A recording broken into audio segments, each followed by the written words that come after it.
Good afternoon, everyone, and welcome to today's Lunch and Learn. I'm Julie Cameron, a business growth specialist with Action Coach Solihull, and it's my pleasure to be here this lunchtime with you all.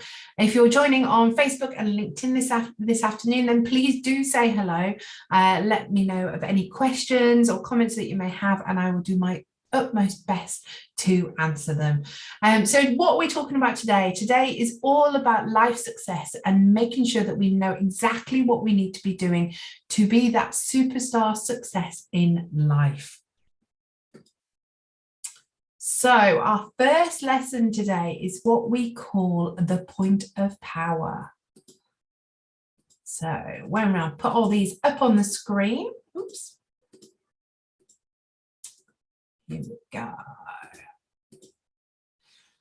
So when we look at how we grow and how we become successful in life, and also how we manage people, it's really important to understand that if we look at things below that point of power, and if they're apparent in a business, this is where and why people in a way don't have success.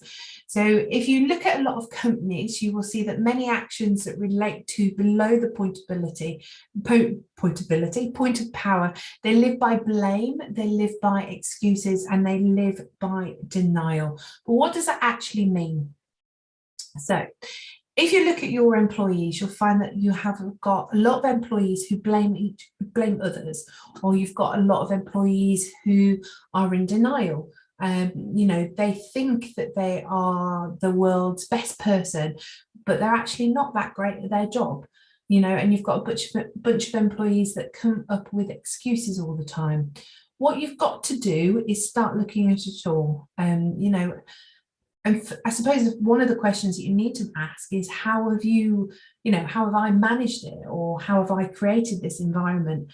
And usually the way we create blame is that we ask people questions like, who didn't do this? Whose job was that? We usually create excuses by asking, why hasn't this done? How come this isn't finished yet? And what we do need to realize as a business leader is that if we're getting denial and blame and excuses in our team, it's usually showing up in our own lives as well. So we've got to take steps to move that point of power, and that point of power is that red dot on that screen. And what you find is that if you're using blame, excuses, and denial, you're becoming very powerless. Okay, and so we need to move to get above that point, that ownership, accountability, and responsibility. So it's a real simple concept, but it doesn't make it easy to do in real life. So above that point of power, like I've just said, that we've got three things.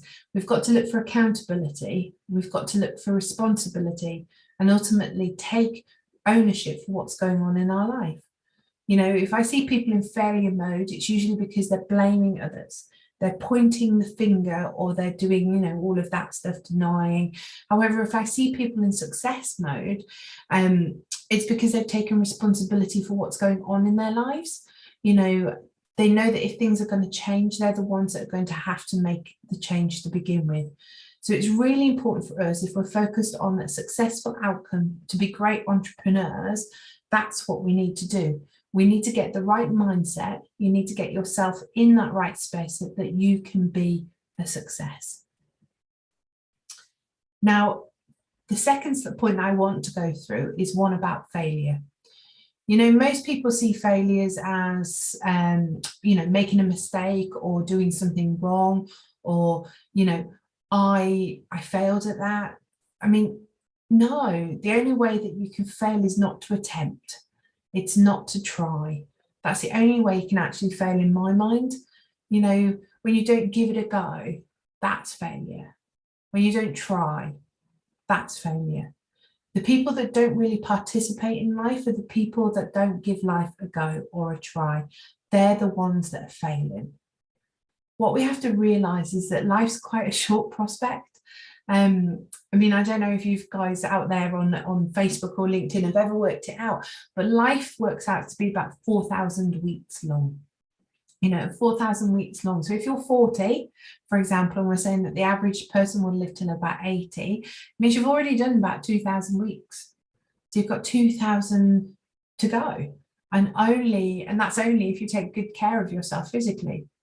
So let's participate 100% in the 2,000 weeks that you've got left.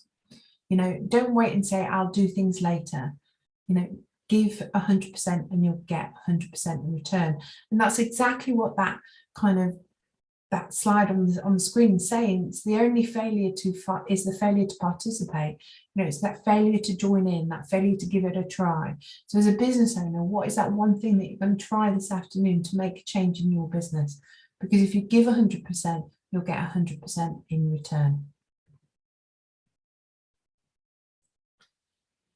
You know, and the next point that I'd like to, you know, show you is, you know, or teach people is a different way of saying, I know. We say this a lot in our lives. You know, I'm sure that many of you said it already. You know, I've only been live for about the last 5 minutes, and I bet many of you said it already in your head listening to me.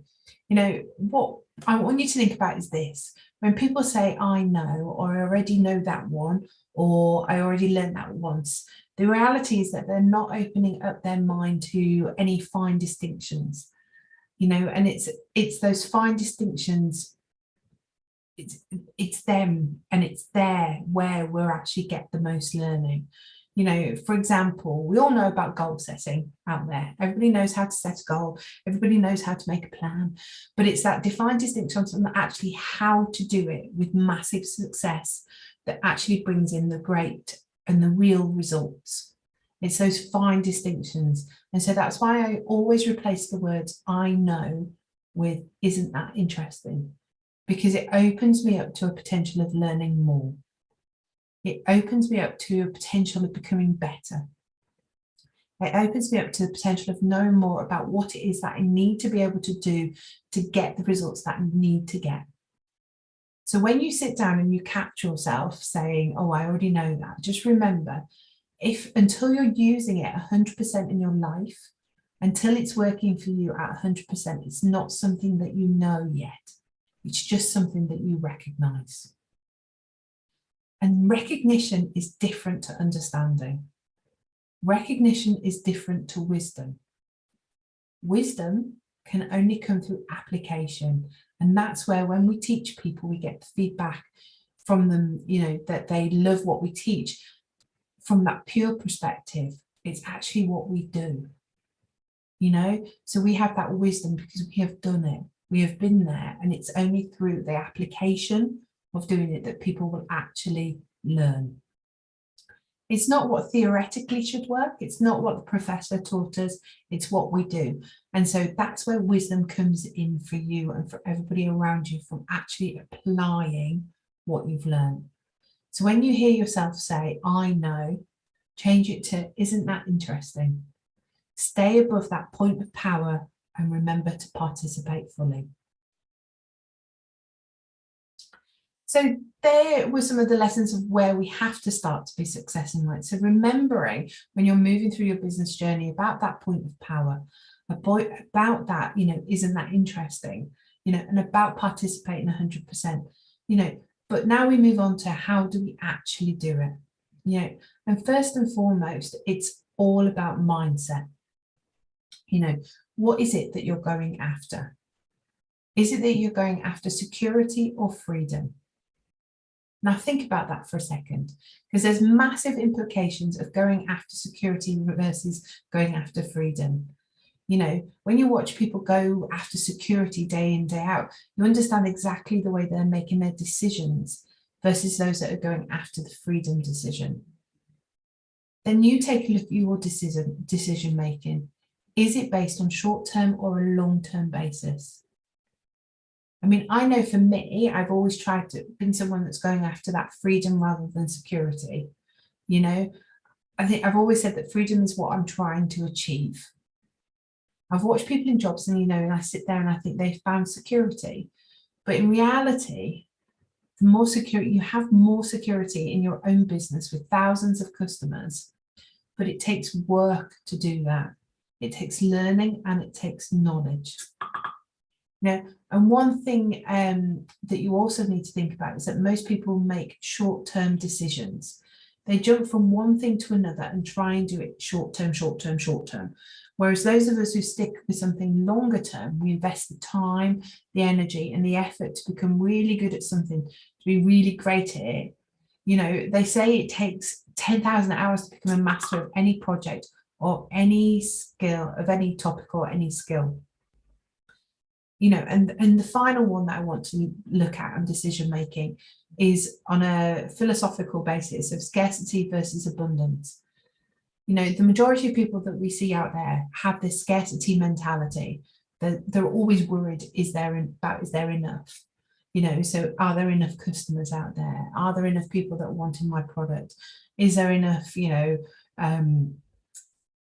seen it in the fuel crisis at the moment, you know, out there, you know, that scarcity. And what makes you want, you know, that scarcity, we're worried that is there enough out there? Whereas those of us that go about life with a total abundance mentality, you know, understand that there is plenty more than enough. There is so much to go around, but the challenge is you've got to act with that mindset. You have to remember that with technology, there is no such thing as scarcity in most areas. You know, and I guess what I'm saying is that the challenge is, can we think about abundance? If you go back into your business, you know, can you think with abundance, that your business every day, that there's plenty, that there's a lot to go around, and you will, if you have that mentality, get the results if you think with that mindset.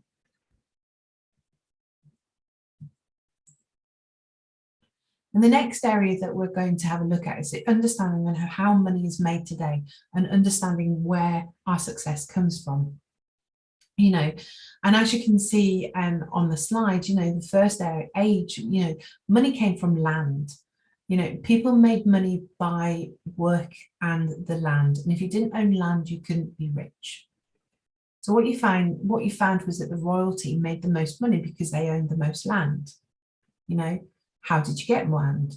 Well, you built an army and you went and took some. But, you know, that didn't work for most people. So the majority of people couldn't be wealthy at that point of time, just wasn't there. And, you know, the unfortunate part of that is that that mindset carried on to the next age as such. So here we get to the industrial age.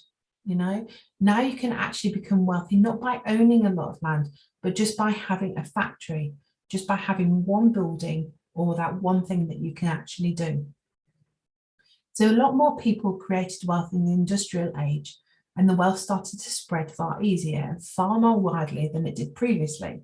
So we no longer have just that wealthy royalty, but we have wealthy industrialists.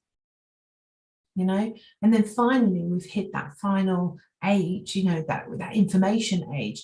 And in the information age, you made knowledge. You made money from knowledge. You made money from things that didn't really cost a lot. You know, once you had them, you can use them over and over and over again. And I guess, you know, when you're looking at it in this information age, you know, the winners were Hollywood, the winners were Silicon Valley, but what did that actually sell? You know, they sold information. You know, you could produce a movie once and then sell it 1 billion times. You could produce a piece of software once and you could sell it 1 billion times. You know, it didn't cost any more to sell it 1 billion times, and it cost, you know, that cost to make it in just that first place. And this is where a lot of people need to understand, to be successful, you've actually got to sit down and look, where does the money come from and how does it come from there? But not only that, you've got to understand that in the information age, anyone can be rich. You know, there is no barrier to entry to being rich anymore. The barrier of entry to rich is gone. And so the attitude of it takes money to make money has gone too. It did take money to make money in the previous 2 ages, but what does it take to make money now? And fundamentally, it just takes a computer and a desk. So let's take that next step forward, you know, and it's really simple. And this philosophy is one that, you know, everyone has to really understand before you can earn more, you know, and it says it on the screen, before you earn more, you've got to learn more. I know, you know, many of you are convinced out there to this fact, but the challenge is, where do you learn more? You know, have you sat down and made a plan for yourself? You know, and by that, I mean a learning plan for the next 5 or 10 years of your life. You know, what is your learning plan? What is it that you need to learn? What subjects do you actually need to sit down and say, these are the things I need to learn about if I'm going to create more wealth for myself? You know, do you need to go and learn another language? Do you need to go and develop more knowledge on the internet? You know, what area is it? And this is where you've got to take the time to go out and learn about it. You know, and I think it's, you know, it's go and do more learning before we do more earning, you know, and you can't expect it to be any different. So let's talk about the quality, about learning and the quality of life. You know, to build a better life, what we've actually got to do is take a look at where success or the quality of life comes from. So, you know, let's start at the bottom. We start with the understanding what quality of mentor or teacher we are working with. So if you think about where you've had the biggest breakthroughs in your life, it's because you've had the best teacher or the best mentor at that time. The best people, in other words, giving you the knowledge. The challenge here is not just to learn, but it's to sit down and say, okay, who are the people that I want to add as mentors and or teachers? So think about who it is that you actually want to add as a mentor or teacher into your life. And that way you can really start moving forward and start really getting a much better result for yourself and in your financial results and your family results and your relationship results. And it's not just about having, you know, one mentor or teacher. You know, I would say, you know, we've got people out there that we could consider as mentors in relationships, but there's no way that I would take financial advice off them, you know, and vice versa. You know, there's people that you would take financial advice from, you know, but relationship wise, you'd be like, no way, you know, I don't want to know, you know, I don't need their advice in that area. So every one of us has different ways that we need to learn and grow. And every one of us has different things that we can do. But we need to understand who are those people and who else do I want to have in there. Because the quality of that person in terms of quality, your education, your knowledge, and the one thing we need to remember, you know, I suppose at this point is that books can be mentors as well, and books can be teachers. You know, and knowledge and education, and that's that next one, the rise in your knowledge or a better knowledge or more education, the more you get to understand, the bigger your knowledge of the world around you. You know, very simply, that allows you to dream bigger, which leads on to the quality of beliefs and dreams. You know, it allows us to have bigger beliefs of what's possible, you know, bigger beliefs of what can be achieved. And this is why, you know, a lot of time of going to seminars or doing this knowledge and the learning stuff, you know, and it's an important part of that. It allows you to dream bigger. You know, you can go to a seminar and you can walk out believing in yourself more. You know, you think maybe I can do this, you know, or this could be good. You know, I think it will work. I think I can achieve this. I think I can do this stuff. It's massively important to dream and to desire bigger and better and more. It's not just things, experiences and emotions and places and challenges, but the bigger the beliefs and the bigger the dreams, it allows you to do this one thing, and that is to ask a better quality of question, which leads us on to the next one.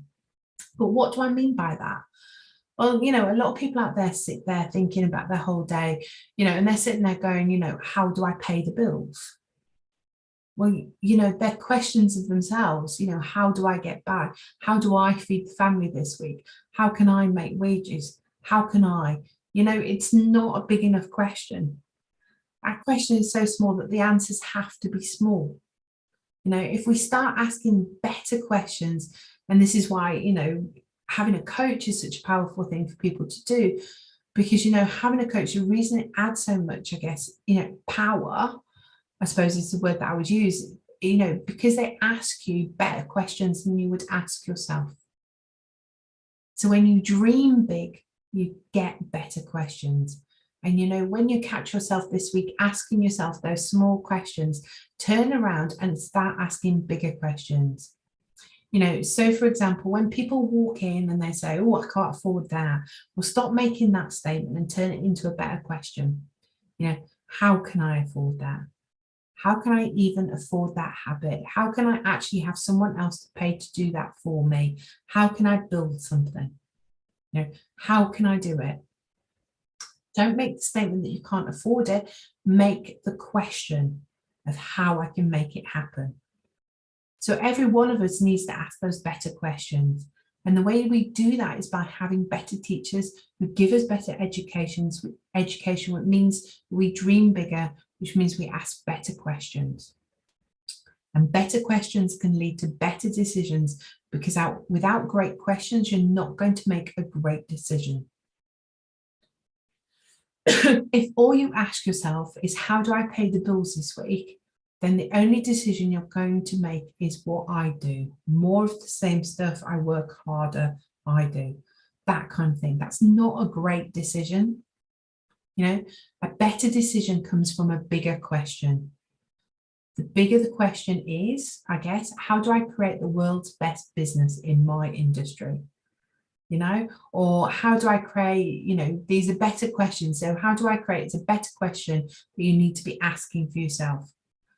And if you can't ask them for yourself at this point, get a better coach, get a better teacher or mentor, and get the process working forward for you, because they will ask you better questions.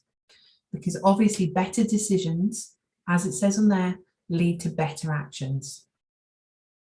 Now, people ask themselves the question, what do I feel like doing now every day? Well, if I ask you what you feel like doing right now, you know, maybe what you feel like doing is sitting on the sofa, you're having your lunch, you know, that's feel like question. So if I was to ask you a better question of what's the highest use of my time right now, what's the best purpose of my time right now, what should I be doing right now, that will create more success. How will I create more goals right now? How can I be a better parent at this time? You know, how can I be a better business owner at this point in time? Is that a better question than what do I feel like doing right now? Because I can guarantee you'll all feel like turning on the TV. You know, that's just what the average person does. So ask better questions of yourself. You will get better decisions and you will get better actions. And if you get better actions, you will get better results. And in getting better results, then obviously you're going to have a better quality of life. Quality of results comes from quality of actions. So what does that, you know, what does it require? It requires change, you know, and it does require change. And creating a better life is going to be, you know, a change for yourself. So how do you make those changes? Well, this is where this formula comes in. It's a very simple formula. D times V plus F has got to be greater than R. You know, so I can always see you all faces out there going, what on earth is she going on about? Well, if I said to you, D stands for dissatisfaction, V stands for vision, F stands for first steps, and then R stands for resistance. Okay. So D times V. So if we multiply dissatisfaction by vision, you know, if someone's going to make a change, the reality is that that change can only come if there's actually some level of dissatisfaction. So if you're satisfied with being, for example, overweight, then you won't make change.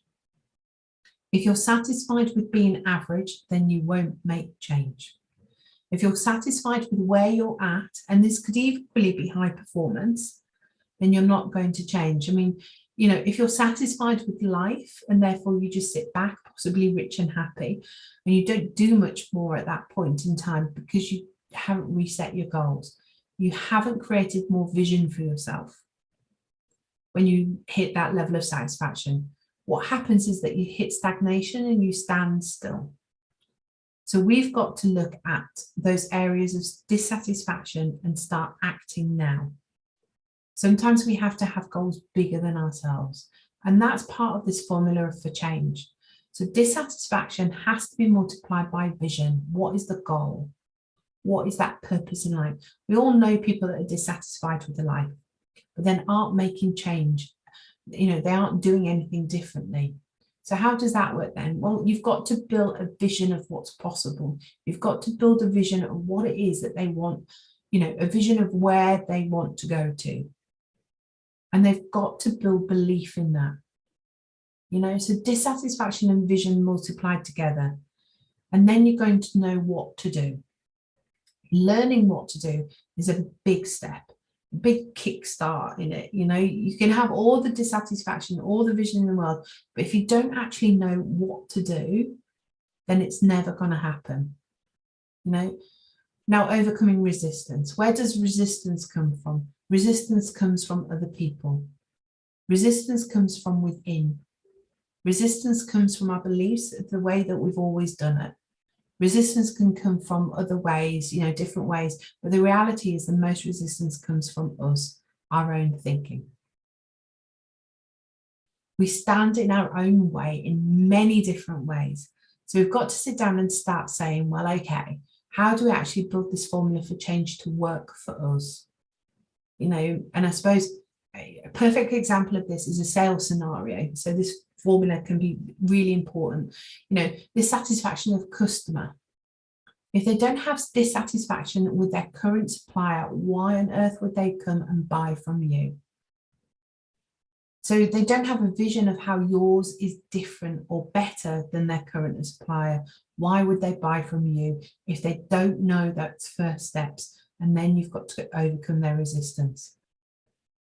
So if you look at it, are they satisfied? What is the vision? What first step? So you have to change it around and look at it from their point of view.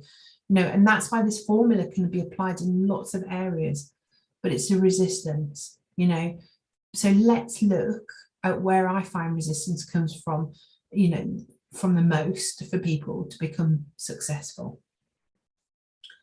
And I call this identity iceberg, and I'll just pop it all up on the screen here so you can have a look. Here we go. So real simple, the majority, now why do I use an iceberg? Firstly, the real simple majority of the iceberg is below the waterline. You can't necessarily see what's going on. So see above the waterline are people's actions and decisions. We call that's their behavior. Okay, so here's their behavior, their actions, their decisions. We're watching what they can see, what's going on in this area of life. We can all see it. And that's great because we can see it. But where do people try and make change? The only way they try and make changes in their behavior is that they might start doing something different. The challenge is long-term change. It doesn't come from doing something different. Long-term change comes from working below the waterline, actually getting into your identity and start to understand who you are as a person. Because who you are determines more about what you do than the skill sets you have. Now, the first level of contribution factor is the skills. So whatever you're good at now, so let's think about it in that way, skill set. So in other words, if you're a good cook, good chef, you enjoy cooking, you're good at it, you'll invite people over for dinner, you'll cook for people. If you're not a good cook, you won't do it. Your behavior will be to either invite people over and you get a takeaway, or you'll go out and eat. That's what happens when you have a skill set that you work on. Now, how do we create a skill set? Well, skills come from taking them down the next step in the iceberg, and that is the level of beliefs that you have. If you sit down and examine someone's belief set, then you can work out where their skill set comes from. For example, as a kid, people often tell, other people, that they were good at maths, so you believe them, and that's where your beliefs start. It's such a simple thing. And the funny thing is, even if you're good at maths, or you believe that you're good at maths and you get a bad test result, if you're strong in your beliefs, and I'm sure we've all been there, you'll sit down and say, wait a minute, they've marked this wrong, or there's something wrong with the test, or I didn't study enough this time because I'm good at maths, but I just didn't do good on that test. And that's their beliefs, Whereas if you flip that around and you believe you're bad at maths, okay, and you've been told that throughout your life, you've got so many experiences where you're bad at, and you get a test that comes in and it shows that you're an A+, student at top of the class kind of thing. You'll sit there and you'll find ways to say, oh, look, that was an accident, it was a fluke, or wow, I must have fluked it, it must have been an easy test. Something like that. Beliefs are extremely powerful in creating that skills. If you believe that you can do it, chances are you will acquire the skills to do it as well. So if I believe that I'm good at maths, I'm going to do more about maths, and then I'm going to get better at it. If I believe I'm bad at it, and I'm not going to do it anymore, therefore I'm not going to get better at it. It's almost a self-fulfilling prophecy with beliefs. We've got clients, that you watch people who say, I'm no good at sales. I'm not a salesperson. I'm no good at sales. You teach them sales, and guess what? All of a sudden, they're really good at sales and they can't stop selling. There are people who have said, I'm no good at public speaking. Then they've been taught some public speaking, and guess what? Now you can't get them off the stage. So your belief level is very strong. And if you can change your belief and then teach you the skills and obviously their behavior and so on. But I prefer to work even deeper with than that if I'm looking for change. And that down below your beliefs are your values. So let's stay with sales just there for a second, and that's, then I've met, people whose value is that they're highly valued people, they're accepting, they would rather be accepted than successful. So let's imagine that salesperson, that they would rather be accepted by others than have success. How often are they going to make a sale? They're just not. They're not going to succeed. So when we start to examine a person's value set as a coach, we sit down and do that with people and say, well, where is it? What's the order of your values? Which one's most important? Is success more important than that? And then obviously you've got to learn to change the beliefs and the skills and the behaviors. But ultimately, for me personally, I like to go to the bottom of the iceberg, and it's called the identity iceberg for a reason. And that's where you believe your identity to be. And that will have a massive impact overall, And I guess it's where someone says to you, what is it that you do? And you'll say things like, I'm a plumber, I'm an accountant, I'm a hairdresser, whatever it is that you do. Do you think that massively impacts what your day-to-day looks like? Of course it does. People ask Brad all the times, what is it that he does? And he's very clear on it. He's an entrepreneur. He builds companies, buys, builds, and sells companies. He knows that his entrepreneurial identity is far more important than if he said to someone, he's a business coach. So you have got to sit there and create the identity you want to have in your life. So the last thing on this slide is what surrounds every iceberg, and that's all the water that's around every person, your environment. And your environment helps you shape your identity. Your environment helps you shape your values, beliefs, your skills. So what environment are you putting yourself in on a day-to-day, week-to-week basis? Too many people that I meet, they put themselves in a weak environment. They surround themselves with the wrong group of people. They surround themselves with a bad environment. It's not conducive to health. It's not conducive to wealth. It's not conducive to success. They hang out with people who don't want to be successful, and they wonder why. Why would you want to be successful? If you want to change your life, then change your environment, change your living situation, change the people you're hanging out with, change the business situation. Where is it that you want to be? The environment you put yourself into, and that includes simple things like the clothes you wear, so maybe you've got to do a big clean out. Maybe that's the first point, that you go into your office and you look at your office and say, hey, what would I do if I just bought this business now? How much would I clean it up? What would I get rid of? What stuff would I throw out? Because here's the thing, until you clear out all of the old, you don't make room for the new. You've got to get rid of the old if you want room for the new. So you need more new stuff, move things, more people, etc. Clear it out for a while, get rid of things, get rid of stuff, move forward, change your environment.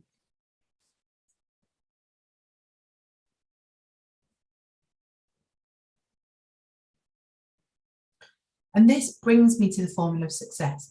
And it's a very simple one. If you want to have different things, define what it is that you want to have. Then you need to define what it is that you want to do in order to have that. And then you have to define who you need to be in order to have, in order to do, in order to have. Because the formula is like this: be times do equals have. So who you are multiplied by what you do equals what you have. You know, so far what we've talked about here in the identity iceberg is being who you are as a person. You know, and it's classic. If you plant a seed and that seed comes from a tomato, what are you going to grow? Tomatoes. You can't grow cucumbers from it. So what seeds are you planting in your own mind? Who is it that you're being? And this beingness determines what you do, which determines what you have. So ultimately, you know, and at this point, it's the I am statement. Your identity is massively powerful because it determines what you do every day. It determines how you act. It determines the results you get. So working on yourself is just as important. You know, Jim Rohn put it real simple when he said, work harder on yourself than you do on your job. You know, work harder on yourself than you do on your job. It's a very powerful statement. The beingness multiplied by the doing that equals that havingness. Be times do equals have. And that's the formula every time. Now we can work this forward or backwards. You know, you can sit down and say, you know, what or who do I want to be? And you can develop who you want to be, and that will determine more doing and more having. Or you can sit down the other way and say, what is that I want to have? And then who do I need to be and what do I need to do in order to have that?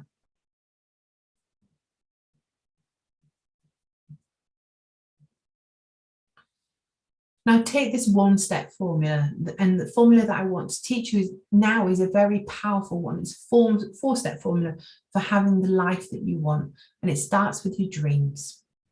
So what are your dreams? You know, dreams times goals. So what are the goals that you multiply it by then? You multiplied that by your plans. You multiplied that by your actions, and that equals your level of success. Now, it's what I want you to do right here, right now. You know, what I want you to do is take a piece of paper, you know, and I want you to, you know, what are your dreams multiplied by your goals, multiplied by your plans, by your actions, and equals success? What are your scores out of 10 for each of them? Now, if you don't have your dreams written down on a bucket list or on a dream chart, you can't give yourself a pretty big score. You know, you can't just because it's not written down, they're not real. And goals is the same. You can't give yourself a score much more than 2 if you don't have this stuff written down. So pop in the details, you know, on the chat, you know, what score are you giving yourself? And it's the same with plans. If they're not written down, and I'm not just talking about business plan, I'm talking about a life plan. You know, do you have a life plan? What does your life look like? How does that work together? You know, these are the scores you need to get, you know, to give yourself, you know, actions. This isn't about how hard you work. This is about how much of the right work you're doing. How much of the right work are you doing right now? You know, so give yourself a score out of 10 for each of them: dreams, goals, plans, and actions, you know, and let me know in the chat box, you know, what are they, you know? And now, you know, moving forward, we're going to learn how to improve those scores. So dreams. Oops. Let's just go back. There we go. Most people spend more time dreaming about simple things than they do about their whole life. You know, they spend more time doing silly stuff.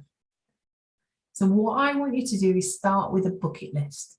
So I want you to go and grab a journal, you know, brand new one that's going to need at least 50 odd pages to it, okay? And what we're going to do is that you're going to put a category on each and every page of that journal, you know, of things that you want on your bucket list. So, you know, for me, one of the pages is people I want to meet. One of the pages is awards I want to win or be nominated for. You know, actually, you know, one of them is awards I want to win. One of the pages is places I want to travel to. One of them is events I want to go to. One of them is concerts that I want to see. Who are the bands that I really want to see before I, die? These are the things that you need to understand. Building a bucket list is all about. And obviously you're going to have one to do with business. Obviously, there's going to be one about investment. Obviously you're going to have one, about bucket list stuff. Cars, boats, plane. But fundamentally it's your journal and your list. So what pages are you going to put into yours? Maybe it's motorbikes, maybe it's jewelry, maybe it's a house, maybe it's travel, maybe it's experiences. I don't know what your pages are going to be, but you've got to give yourself all of these categories in your journal. And then over the period of period of a month or two, just keep that journal with you. And every now and again, just open it up and add a few more things to every page. Where do you want to travel to? Things like that. And then you may, see on Facebook, or, you're talking to a friend and they're saying, actually, there's this little island I want to go there. And you're like, oh yeah, that'd be cool. So open up your journal, write it down. What are the countries? Because I mentioned before, life is about 4,000 weeks long.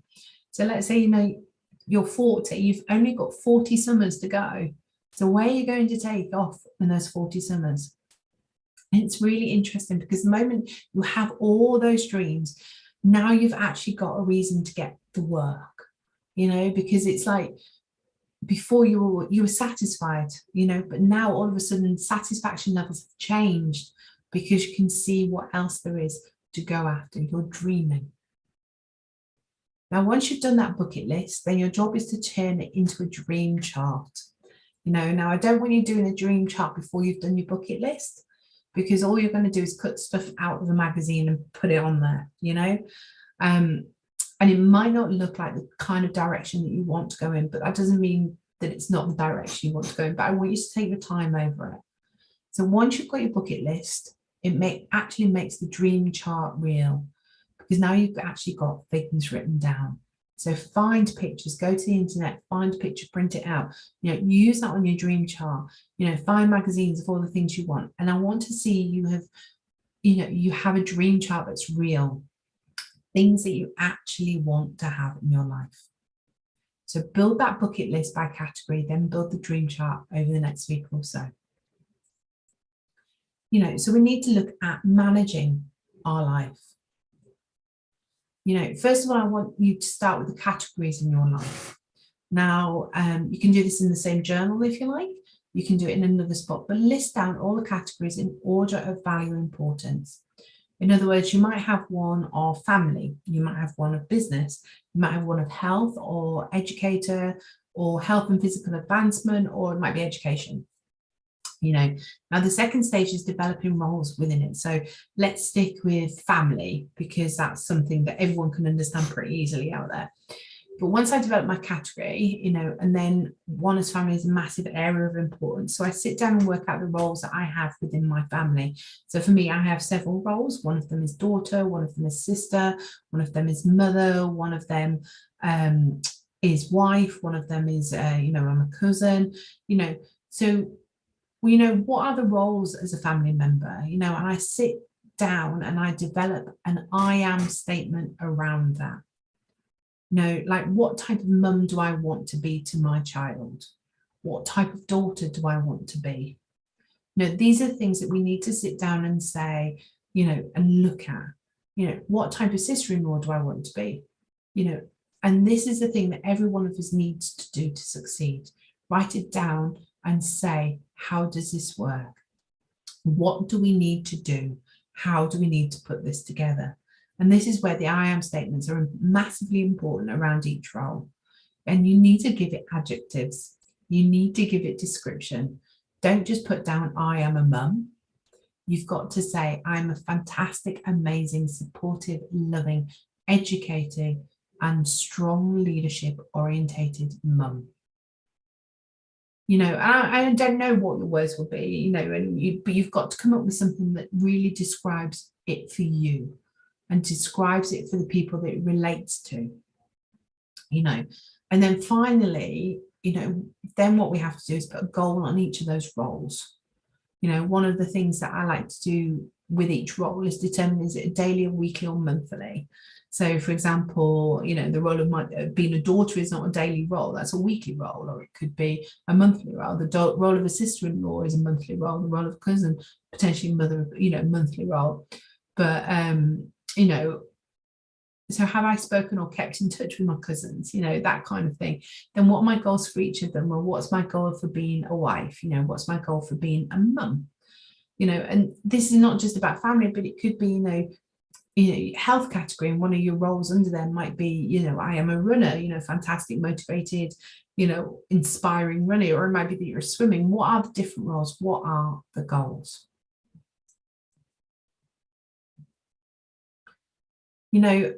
Dreams, if dreams is the first part of the formula, dreams times goals, and goals in my definition is anything that's under 5 years, or anything under 5 years.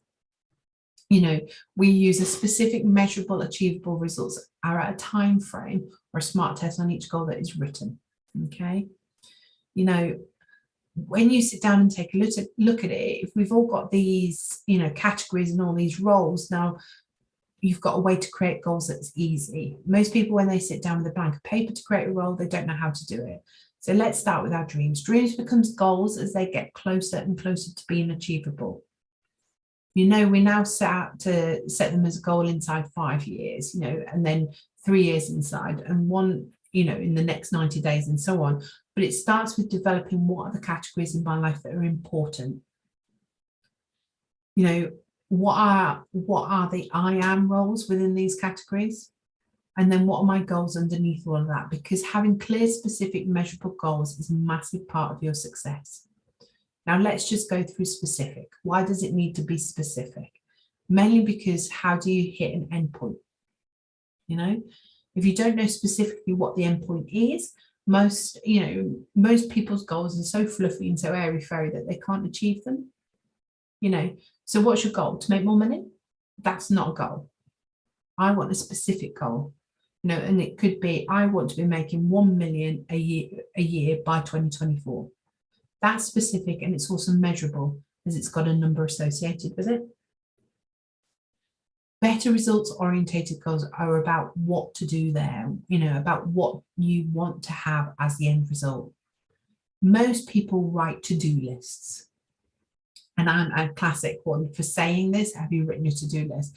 But don't write a to-do list. You need to write an achieve list, because that's what it's all about. It's what I need to achieve tomorrow. I don't want you to write a list of I need to make 20 calls as a salesperson. Well, no, you don't. You need to make 10 prospects. You need to get 10 people to agree to a meeting. That's what you need to do. I don't care how many calls it takes. You've got to do, you've got to have, do you know the outcome in mind when writing your goals and your time frame? Well, we all know what that means. It's pretty simple. If you don't have a time frame, it isn't going to happen. We've got to have a deadline. Now, the reason you need a deadline is because when you look at the formula, the dream goal plan, until you have a deadline, until you have your goal, all of those things, specific, measurable, achievable result, how can you write a plan? You can't write a plan to your goal until you've got all of those things in place.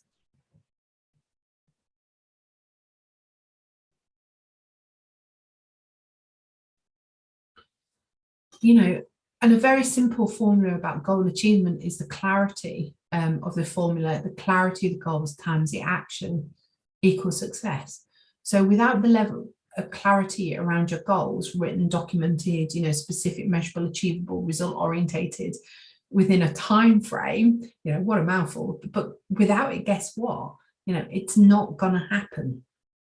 And that's just the reality of where life works. So we need to make it certain that this is part of our day-to-day, part of our life, part of our life plans to make it happen. So how do we make planning work? Well, it's simple, and I'll put this all up on here. Here we go. 15 minutes every day. So at the end of every day, we plan the next day. Write a list of what you have to achieve the next day, the 15 minutes at the end of the day. So for every employee in your company, should be doing this, And it's about a 30% increase in productivity with people that do this over the people that don't. So at the end of every single day, a list is written, placed on your desk or placed on a clipboard or placed in your locker or whatever it is. 15 minutes at the end of the day, write a list of what's going to happen the next day. Okay. Every Friday afternoon or Sunday evening, depending, when your weekend or, starts or finishes or whatever, you need to invest 1 hour planning for the next week. So Friday at 4 o'clock, start planning for the next week, or 4:30, depends on what time you finish on a Friday. Sit down and write the plan for the next week. What needs to be achieved next week? How's it going to happen? Where are we going to do, and then think about monthly, what are we going to do next month? Half a day on the 30th or the 31st of the month, you need to sit down and plan for the next month. Okay. And that's going to happen every single month, and then we plan the following one. So every quarter, if I've got on there, 1 day. So the end of the quarter must happen every single time you spend a day planning the next quarter, the week beforehand. You've got to do it the week before the end of the quarter. Don't try and do it on the last day of the quarter. Do it a week before the quarter. Set it a day aside and do it that way. Annually, 2 days in December, plan the next year. And this is not a business plan, and I think there's confusion out there. It's not a business plan. This is a life plan, and it should apply to, question we get, should it apply to your business? Absolutely. All of this should apply to your business. Very simply put, this is a way that great plans are done. The majority of people never end up with great plans because they don't invest the time. If you don't put time into planning, the 80-20 rule applies. If you don't put 20% of your time into planning and learning, then 80% of your time won't be affected. Won't be effective even. So thank you so much for joining me today. I hope and I know that you will have got value from the session today. And like we always say, just remember that there is no failure, out there. The failure is not to participate. It's not to attempt things. It's not to try things. It's just the failure to participate in life. Okay, thank you for joining me again. I look forward to slightly different this week. You're going to have small 5-minute nuggets every day at 12 noon, posted on Facebook and LinkedIn, all relating to life success. So if you miss this session, or you've caught it at the end and you just want a golden nugget every day, there'll be one on Tuesday, Wednesday, Thursday and Friday, and be joining me next Monday for another webinar. So thank you again for listening. Any questions, drop it all in the chat boxes for me, and I look forward to speaking to you all soon. Take care.